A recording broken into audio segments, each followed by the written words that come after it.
Meron po akong pakikita sa inyong video at pahayag ni dating DENR Secretary Gina Lopez.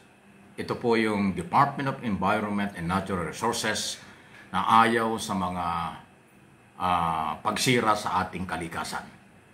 Galit siya sa mga mining, illegal logging, quarrying na sumisira ng kalikasan dahil ito'y mapanganib sa ating kabuhayan at sa ating mga mamamayan.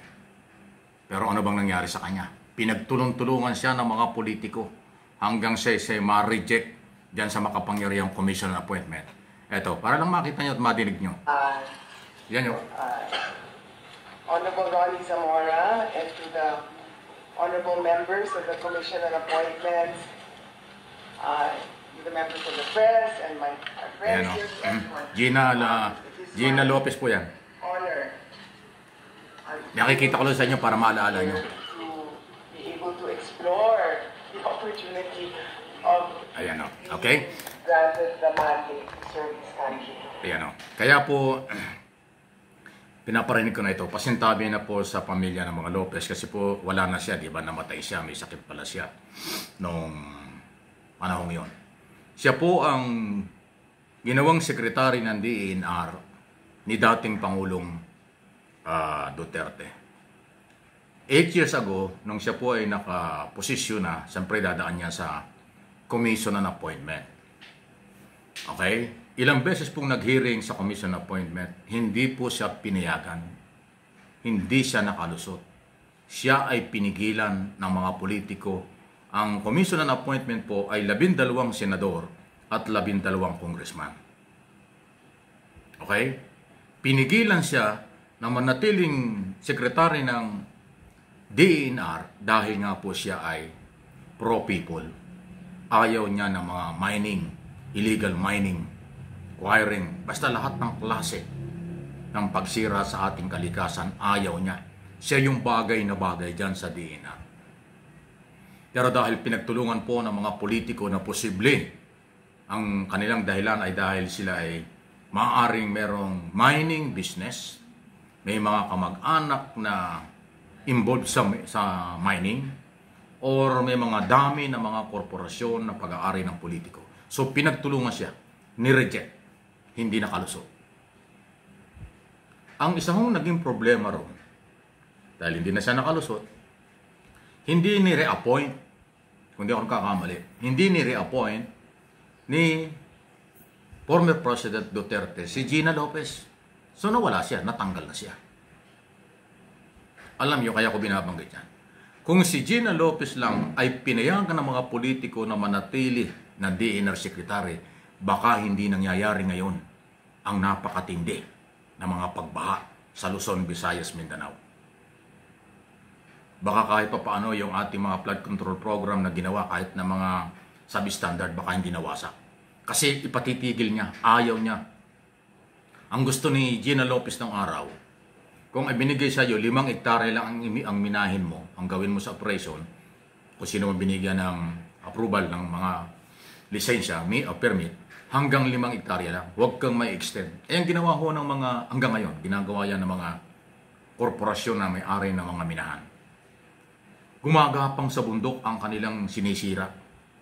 Hindi lang 5 hectares, 3 hectares, mas malaki yung winasak nila na walang permit sa buwatan ng mga taga-DENR, local official. By the way, 2 po ang nagbibigay ng permit sa pagmimina. Governor at saka DENR. Ayaw na ayaw ni Gina Lopez. Diyan lang sa Cebu. Kaya ho pumasok sa city ng probinsya ng Cebu ang mga putik at baha galing sa kabundukan dahil kitang-kita naman sinira yung kalikasan sa pagmimina. Kung si Lopez ay nandyan pa yan, hindi yan mangyayari. Dito lang ho sa Metro Manila. Kung yung ating mga buntok dito sa Lawigan na Rizal, walang mining dyan. Hindi tayo babahayin sa Marikina at Metro Manila. At maging sa iba't ibang rehiyon. Kasi kung yung aking naalaala lang po, nung panahon ni Gina Lopez na siyang nandyan, na-interview ko sa TV ito anong araw eh. Kahit nasa chopper, napapa-interview. Kasi ikot siya ng ikot. Lahat ng probinsya, pinupuntahan niya. Lahat ng mga mountain natin, kalikasan, iniikot niya. By chopper, kitang-kita niya. Yung mga mining walang maitago. Kitang-kita nyo kung paano nakakalbo ang bundok, paano lupa, wala ng green, walang puno kasi winasak na. Pinatitigil niya yan. So, hindi nagtagumpay si Gina Lopez at nanaig po ang makapangyarihang congressman at senador na membro ng Commission on Appointment na humarang sa kanya. Yan ang totoo. Kung pinanindigan lang, ito baka magalit na naman yung mga saradong isip. Kaya sinasabi, kung pinanindigan lang ni former President Duterte na proteksyonan ang kalikasan at mamamayan, dapat kanyang inilaban sa Commission na appointment sa Senado at Kongreso ang appointment ni Gina Lopez. Hindi po nangyari. Pinabayaan hanggang sa nawala. O ito, pag-alis ni Gina Lopez, sino bang pamalit niya? Si Simato, yung retired general. Ano na nangyari? Wala tayong narinig na mga laban sa kalikasan. Ang ginawa niya, doon lumait yan sa may lunetang controversial ngayon. Pagpasok ng Marcos administration, ang pumasok ay si Maria Yulo. Yung tinanggal ni Pangulong Marcos, yung kanyang nilagay, tinanggal na niya noong nakaraan lang. Yung babae. Ito naman mahilig mag-travel. Pero hindi Luzon, Visayas, Mindanao. Sa abroad naman ang kanyang travel. In-expose na ho ni Senador Rapi Tulfo yan. Sa isang buwan, 2 beses siya nagtatravel sa abroad. Ang kanyang binabantayan ay kalikasan sa abroad, hindi kalikasan sa Pilipinas, naloko na. Mas maraming travel. On record yan. Tingnan ninyo, sa Senado, naka-record yan. Sa DNR, naka-record din ang napakaraming travel ng si Secretary Yulo. Wala namang ginawa sa kalikasan dito sa atin, sa tingin ko. Tinanggal.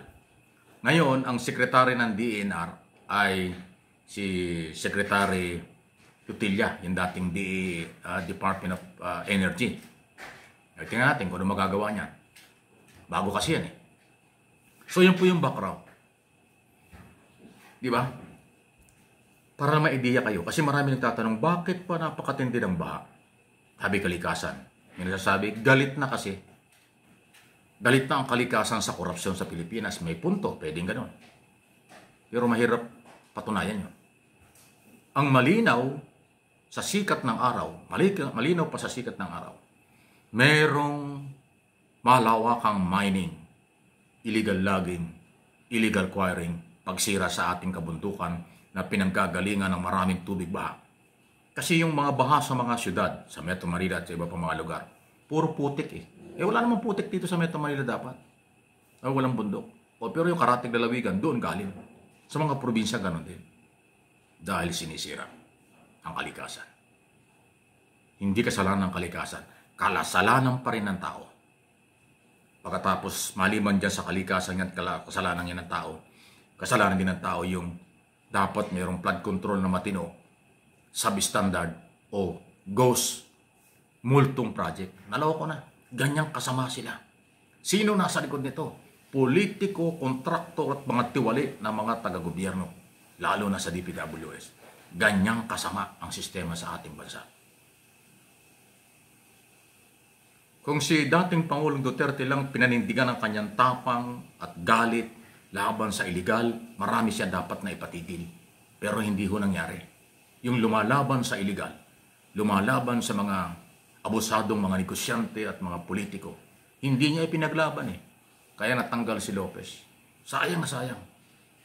Si Lopez hindi yan korap kasi napakayaman ng mga Lopez. Yan po ang Gina Lopez. Kapatid yan ng mga may-ari ng ABS-CBN, dating may-ari ng Meralco. Pamilya ng mga Lopez yan, mga bilyonaryo yung mga yan. Hindi niya kailangan magpayaman sa trabaho sa DNR. Sabi naman niya noon, na-interview ko, sabi ko, Mike, ako trabaho lang ako. Kalikasan binabantay natin at kinabukasan ng mga Pilipino aking pinapangalagaan. Pero hindi nila ako pinagbigyan, hinarang at nireject ang aking appointment, sabi niya noon. Tapos hindi nagtagal, nawala na nga kasi may sakit pala siya. Sayang, ang kanya palang legacy o talagang programa sa buhay bago siya mawala ay maipagtanggol ang mamamayan. Ipagbawal ang pagsira sa ating kabundukan na mapanganib. 8 years ago sinasabi niyan. Hindi ho nakinig ang mga politiko at kung sino-sino nang ibabaw ang kanilang interes sa aking personal na opinion. O anong nangyari ngayon? Lubog tayo. Daming buhay at are-are ang nawawala. Sayang. May mga taong pakikinabangan natin. Pero pagdating ng araw, inaalis nila.